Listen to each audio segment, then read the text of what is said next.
Rising above the mist outside the modern city of Beijing, China, stands an ancient temple, a temple dedicated to the worship of an invisible and all-powerful god, Shangdi, the god of heaven. A masterpiece of architectural and landscape design, this magnificent structure serves as a mysterious reminder of a time when the spiritual heart of the Chinese nation was much different than it is today. A time when China was ruled not just by one emperor, but by one god.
China, one of the most ancient and most mysterious nations on the face of the earth. Remnants from China's recorded history can be traced back to as early as 2000 BC. The earliest relics containing accounts of the Chinese written language were inscribed onto the backs of turtle shells, which were excavated from the ancient burial sites of the Yin dynasty. These oracle bones, as they are called, contain a number of historical references to Shangdi, the ancient Chinese name for God, which literally means the emperor above.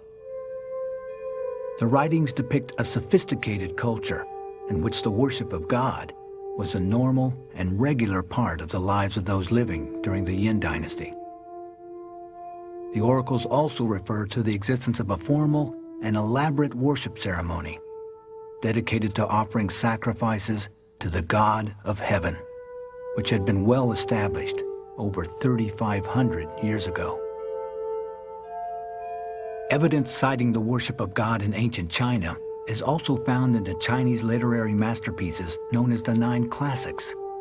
These cherished writings were handed down from generation to generation for over 2,000 years, chronicling a variety of teachings on religion, history, philosophy, and ethics. These ancient citizens worshipped a spiritual sovereign who was truly the emperor above. The most original and native belief started around the time of the Western Chao dynasty, about 3,000 years ago. This belief we call Jitang, the worship or sacrifice to heaven. God's sovereignty and omnipotence means that there is nothing God cannot do. The ancient Chinese believed that everything that occurs naturally, like life and death and sickness and health, are created by God. The Emperor of China recognized and submitted to this unseen celestial ruler. He realized that the prosperity and security of his empire was dependent on receiving favor from Shangdi, the god of heaven. The mandate of heaven. This was the idea that the emperor was the son of heaven and ruled the world by divine authority. For this reason, the son of heaven was exclusively qualified to offer sacrifice to the Supreme Being on behalf of all the people. Early in ancient Chinese culture, only holy men were allowed to worship and offer sacrifices to God. These holy emperors governed the empire on behalf of the God of heaven. At the end of their reigns, they passed down their right to rule the throne of China to other holy men, who were chosen on the basis of their holiness and dedication to God, rather than passing down the throne to their own sons. After the first dynasty of Xia was established in 2033 BC, the right to govern the nation on behalf of God became the sole privilege of the emperor. During that age, not only the emperor, but also his officials thought the ceremony of offering to heaven was the most important thing, so that if they had not tried their best to carry out this ceremony, they would be punished by heaven. According to Confucius, a famous ancient philosopher in China, sacrifice to heaven was the most important thing for the country. From that time forth, the emperor was regarded as the son of the God of heaven, and therefore only he was allowed to worship and offer sacrifices to Shangdi on behalf of the people. Because his position represented the divine birthright to rule, each emperor throughout China's history regarded the worshiping of God as an act of accepting power and responsibility from heaven to govern the nation. What the emperor did on this day was not like what he would normally do, giving all sorts of commands to his people and country. But this time, it's like what his servant would do for him. He came to a being much mightier than himself, the invisible, untouchable, highest God, to report on his work on earth and to pray for continual blessings. For thousands of years, no idol or any kind of physical image was ever made to depict the God of heaven. The only exception to this was the Emperor Wu Yi, who in 1197 BC carved an idol from wood in order to mock it and to exalt himself over the King of Heaven. As an act of defiance, Wu Yi would have bags filled with pig's blood placed above the idol depicting Shangdi. He would shoot arrows at the bag while the sound of his taunting laughter would often echo throughout the palace yard, the blood spilling over the wooden carving. His mockery lasted only a few short years, however.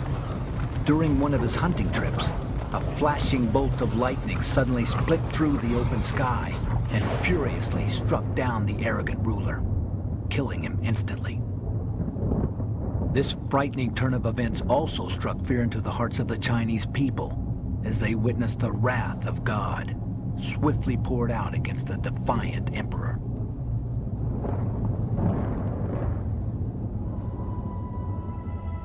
After his death, it was decreed that no image of the God of heaven would be made or displayed in any imperial setting, and that this supreme ruler of all creation should be revered only by calling on his name. There is an expression that came from the book Shangshu, fear God. Why should a person dare to disrespect God? Because God is omnipotent and perfectly faithful. The worship of God in China was resumed and continued for many years. For generations, the emperors of China continued to seek the favor and power of God to provide for and protect their great empires. The spiritual heritage of this act is a legacy that goes back to the very beginnings of Chinese culture. There have been a number of altars discovered throughout China which were used at one time to worship the God of heaven. The altar at Taixuan, for example, was used during the reign of the Emperor Chen, who built the Great Wall. The Han and Tang dynasties worshipped at another altar located in Xi'an. However, the most prominent and well-established altar used to worship and offer sacrifices to Shangdi was the Temple of Heaven, situated outside of Beijing.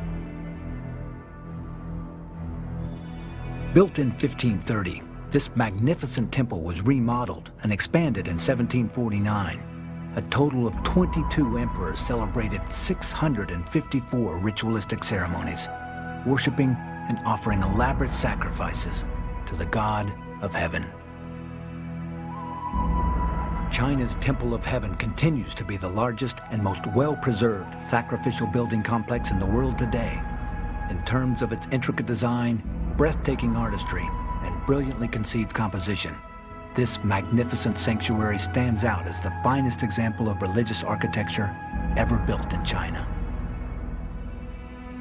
For centuries, each year the Emperor of China would put aside his normal duties of state and travel to the Temple of Heaven grounds. His objectives were to pray, worship, and offer a series of extravagant sacrifices to the invisible yet all-powerful ruler. It would be difficult to overstate the significance of this somber celebration. It was the most important and elaborate event in ancient Chinese culture. The most powerful man on earth bowed before the supreme ruler of all creation to seek favor and forgiveness and to ask for divine blessings for himself and his people. More than a ritualistic formality, this momentous act of worship, prayer, and sacrifice helped to establish and define the emperor's divine right to rule. 是他代表了所有的生命。 He was representing all creatures under the sky in having a personal talk with such a high, mighty, and powerful being. Then he took all the promises from the highest mighty one back to the 在 people. 这个对话过程中间， Through his prayers, 他 everything concerning life in that year obtained a guarantee. The ceremonial preparations for the emperor's sacrifice to the God of Heaven began 3 days prior to the actual ceremony. These preparations included a self-imposed fast by the emperor, where he abstained not only from food, but from a variety of worldly pleasures. When the emperor began his fasting, he had to avoid eating any meat or being with any woman. Through this, he expressed his fear toward heaven, because the ancient Chinese thought that the desire for food and lust is human nature, that it didn't please heaven and had to be cleansed away from the people's mind. 在这一天来进行祭祀。 Just before this day, the emperor should have 1 week to live the simple life alone. He would take a bath every day, and in the early morning of the midwinter solstice, he should wear the special robe for the sacrificial ceremony. During the emperor's abstinence, preparation for the ceremony was underway. The road to the temple was covered with new sand, and candles were placed for illumination. For the average citizen, all activity stopped. They were to remain closed off in their homes, leaving the streets empty. 5 days before the ceremony, the emperor sent princes to inspect the sacrificial calf. This calf, called the Du, had to be flawless, of unmixed color, with each horn the size of a silkworm cocoon or a walnut. A mistake in selecting the calf would result in being beaten 100 times with the staff and sentenced to 3 years in prison. 祭天的时候， During those days, this sacrifice ceremony to heaven was elaborate and complicated, since cows are comparatively bigger than other animals. They are chosen as the burnt offering. 因为呢， These animals are chosen several months before the sacrifice. They have to be pure and with spotless fur. Sometimes white calves 古代祭天的时候 were chosen. 用白牛。 为什么用小牛呢？ The ancients thought that a little calf didn't know about reproduction. An innocent creature didn't know about pin and moo, 就是说， or the difference between male and female. 不 Therefore, it was pure, and offerings to God had to be pure. 洁净。 After leaving the Palace of Abstinence on the morning of the sacrificial ceremony, the emperor was carried in a sedan to the steps of the circular mound altar. Once he arrived, the ceremony of welcoming the Spirit of God would be announced.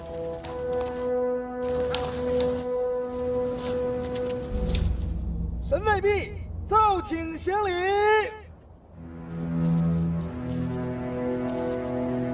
Establishing his position as a son of heaven, the emperor's role as the nation's sovereign ruler was beyond question. This office, however, also carried with it the responsibility of maintaining favor and good standing with his spiritual father, Tian, sometimes called Great Tian or Shangdi, the god of heaven. To ensure that goodwill was maintained between Tian and the people of China, each year the emperor carefully followed the mandates of the elaborate ritual in order to offer an acceptable sacrifice to this unseen, omnipotent god. For thousands of years, the only place on earth where this sacrifice could be offered was the Temple of Heaven.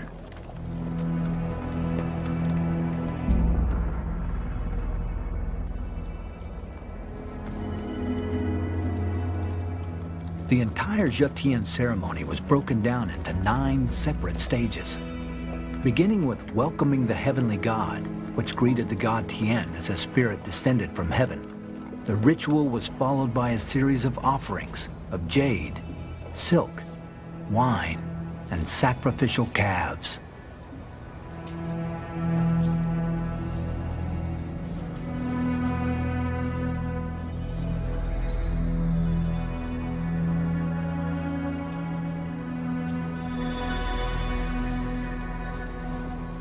Once he arrived, the ceremony of welcoming the Spirit of God would be announced.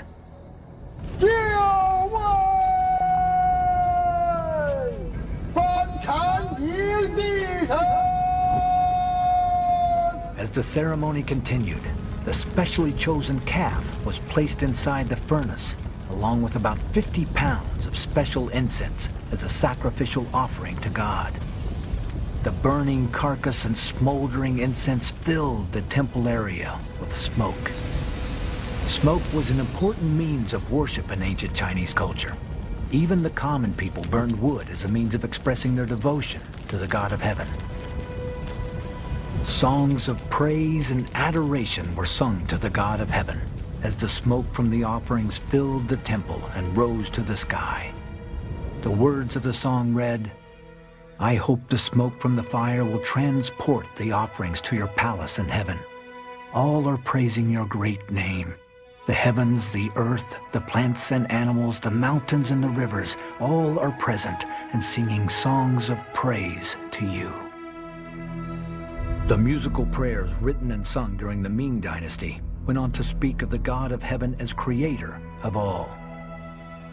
Of old in the beginning, there was the great chaos, without form and dark. In the midst thereof there existed neither form nor sound. Thou, O spiritual sovereign, camest forth in thy presidency, and first didst divided the grosser parts from the purer. Thou madest heaven, thou madest earth, thou madest man. All things with their reproducing power got their being. Similar prayers from other dynasties also reflected on creation. The words read as follows: "The sun and moon did not shine, and life did not yet exist. Lo, Sheng Wang appeared, and white differed from black, day from night, and life began to thrive. Behold, heaven and earth, and life." 迎帝神，乐奏始平之章。 In order to ensure that the integrity of this unique musical heritage would be passed down from one generation to the next, a special office of sacred music was established, which provided the highest level of training in all of China for these elite performers. Music and dance were extremely important means of expression used throughout the sacrificial ceremony. The consecrated talents of skilled performers were enlisted as a way of offering prayers and expressing worship to the God of heaven. The harmonious special music conveyed an atmosphere of solemn magnificence and mystery. As the music played, the ceremony petitioner read these words aloud. "Now begins the winter solstice, when nature begins its hibernation, and while I with my palace attendants prepare these fine silks and other offerings from our people, the ceremonial furnaces burn in anticipation of your coming. Together with our ancestors, may the imperial heavenly ruler enjoy our offerings." Many other songs of prayer were offered during the ceremony, including prayers asking for forgiveness, and those proclaiming the greatness and purity of the God of heaven. 跪！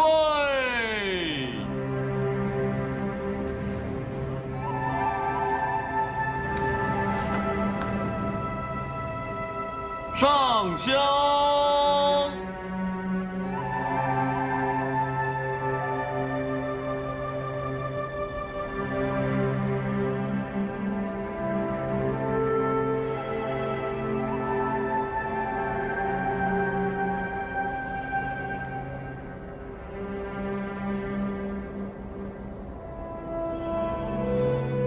再叩！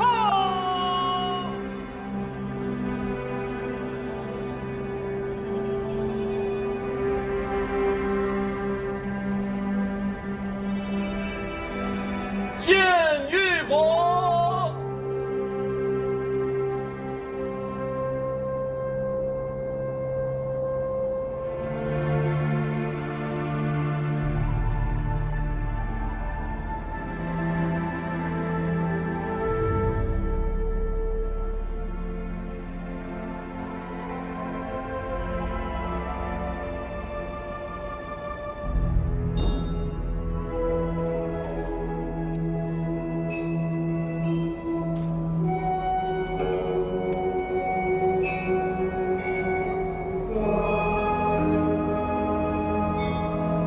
献爵！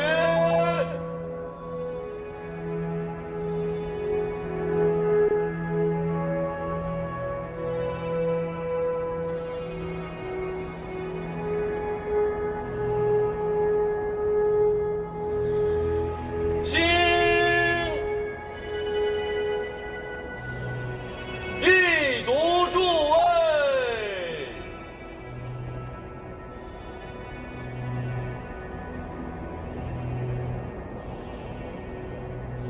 读注！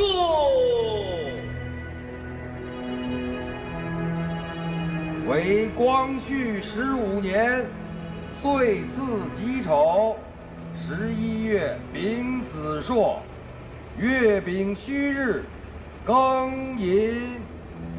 赐天子臣爱新觉罗在皇帝。 Once these gifts were offered, the sacrificial table was cleared, and the emperor then knelt once more in submission to the God of creation, the invisible but all-seeing ruler of heaven.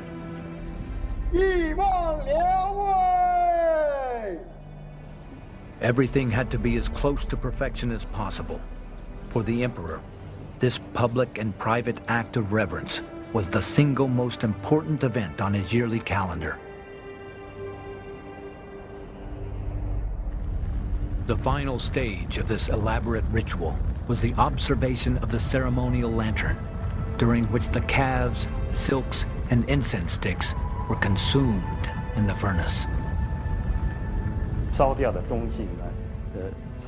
When the smoke of the burning offering rose up into the sky, God could sense it.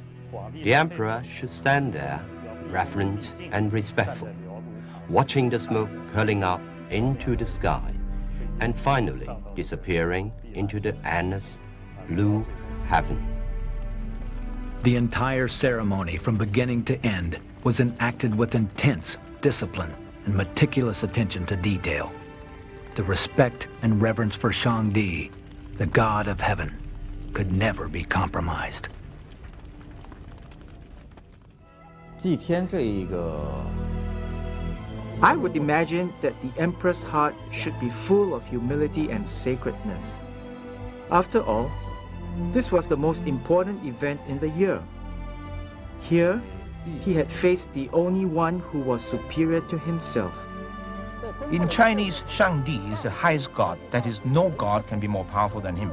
He is the highest god, and he transcends any other gods, any ancestor gods, any nature gods. The beauty, majesty, and mystery of the Temple of Heaven and the sacrificial ceremonies that were offered here continue to amaze us and to stir our imaginations. China, her emperor, and the God of Heaven meeting together. One emperor ruling one China, worshiping one God, the one true God of Heaven.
Thank you.